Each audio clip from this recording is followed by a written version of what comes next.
你住酒店嘅時候，有冇被要求半夜唔好開窗啊？我叫朱堅強，今年26歲，因為工作需要，我經常出差，住過嘅酒店不下於50家，但係從嚟冇遇過好似呢家咁嘅。上個月我去長沙傾筆訂單，公司訂咗一間老牌酒店，叫做長河賓館嘅，4星級，位置喺市中心。我到嘅時候呢，係晚上9點幾，前台呢係個40零歲嘅大姐，表情好懶。辦完入住遞俾我房卡嘅時候，突然壓低把聲講咗句：晚上瞓覺將個窗閂實啊，唔好開，唔理聽見啲乜嘢都唔好開。我以為係咩當地嘅風俗呢，就冇多問。個房間喺12樓1206，走廊盡頭，推門入去，一切正常，床鋪整潔，個窗簾呢拉住。我沖咗個涼，瞓低玩手機，就嚟12點嘅時候就關咗燈，迷迷糊糊啱要瞓着，突然聽見窗外邊有聲，唔係風，係有人喺度唱歌，把聲好細，好似個細路女唱嘅係一首老歌，個調好慢，歌詞聽唔太清，但係旋律就令人後背發涼。我公開眼，窗簾係拉住，但係月光透過布料影出一個影子嚟。嗰個影子唔大，好似個細路仔，就貼喺窗玻璃上，喐都冇喐。唱歌嘅聲呢，就係從嗰個方向傳嚟。我諗起前台大姐嘅話，唔敢去拉開窗簾睇，將被蒙住頭，夾硬撐住唔去聽。過咗大概10零分鐘，啲歌聲停咗。第二日朝早，我拉開窗簾，外面係普通嘅街景，12樓個窗呢閂得密密實實咁。我檢查咗窗台，冇任何腳印或者痕跡。落樓食早餐嘅時候呢，我隨口問個服務員：你哋酒店晚上有人唱歌噶？個服務員笑咗下就話：先生，你聽錯咗啩？但係我注意到佢笑得好僵硬。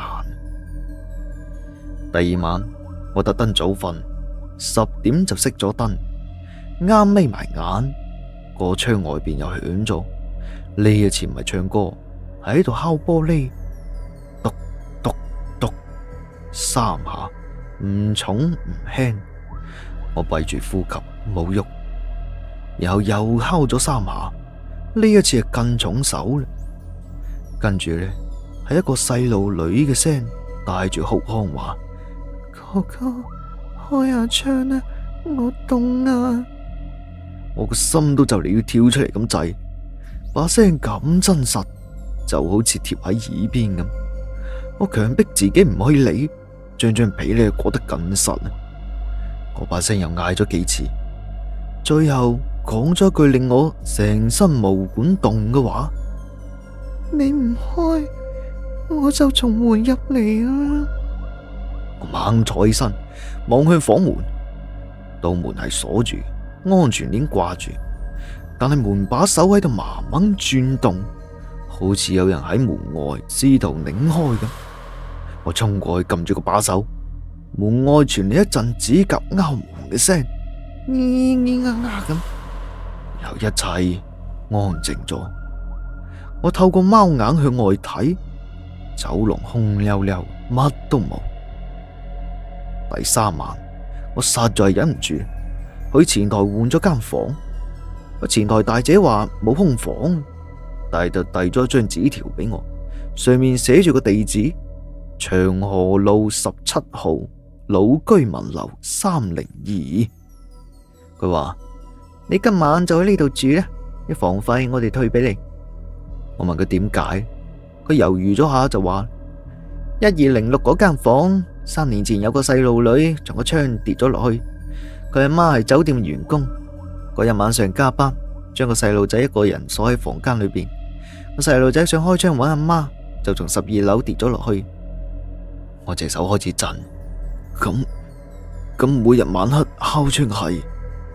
前台嘅大姐點咗下頭話：冇錯，佢喺度揾佢阿媽，但係佢分唔清房間裏邊住緊嘅係邊個。每個住入去嘅人，佢都會叫媽媽或者哥哥。你琴晚係咪聽見佢叫你哥哥？我係。個大姐嘆咗啖氣話：唉，佢叫咗你，你冇開窗，佢就會揾其他人。下一個住入去嘅人就唔一定咁好彩嘅。我攞住張紙條退咗房，去咗長河路17號。嗰棟老居民樓呢好舊，樓道嘅燈都壞咗。我用手機照住上咗3樓，敲開咗302嘅門。開門嘅係個白爺婆，頭髮全部都白晒。見到我手裏邊嘅紙條，眼眶紅咗。佢話：你係小童最後一個揾嘅人啊！